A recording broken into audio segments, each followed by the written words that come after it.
বরাকের একমাত্র শিল্প কাঁচার কাগজ কলকে চালু করার জন্য বারবার প্রতিশ্রুতি দেওয়া হয়েছে প্রধানমন্ত্রী, গৃহমন্ত্রী, পূর্বতন মুখ্যমন্ত্রী এবং বর্তমান মুখ্যমন্ত্রীর দ্বারা।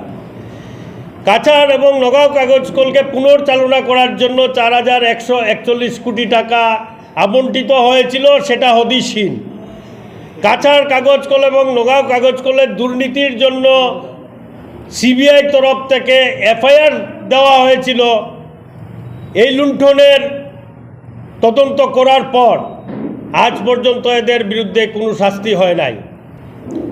বর্তমান সরকারের বৈমাতৃসুলভ আচরণের জন্য বরাক বঞ্চিত, অবহেলিত, লাঞ্ছিত এবং এখানকার তথাকথিত নেতারা বরাকের জন্য কোনো প্রশ্নই উত্থাপন করেন না।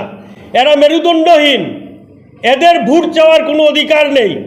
নগাঁও কাগজ কলে 27,000 কোটি টাকা ব্যয় করে টাটার সেমিকন্ডাক্টর প্রজেক্ট হচ্ছে, কিন্তু বরাকের জন্য বর্তমান মুখ্যমন্ত্রীর দেওয়া প্রতিশ্রুতি, কাঁচার কাগজ কলকে পুনরুজ্জীবিত করার প্রতিশ্রুতি আজ পর্যন্ত বাস্তবায়িত হয় নাই। ভোটের প্রাককালে আমরা বলতে চাই, বরাকের মানুষের প্রতি বিশ্বাসঘাতকতা হয়েছে, প্রতিশ্রুতি ভঙ্গ হয়েছে এবং এদের ভোট চাওয়ার কোনো অধিকার নেই। জাকরু সিদ্ধান্ত নিয়েছে বর্তমান এই যে লোকসভা ইলেকশনে বরাক ব্রহ্মপুত্রর প্রতিজন নাগরিকের কাছে আমরা ঘরে ঘরে যাব এবং শাসক দলের বিরুদ্ধে পরিত্রাণের আশায় ভোট বয়কট করে বা ওদের বিরুদ্ধে ভোট দেওয়ার জন্য আমরা আবেদন রাখব।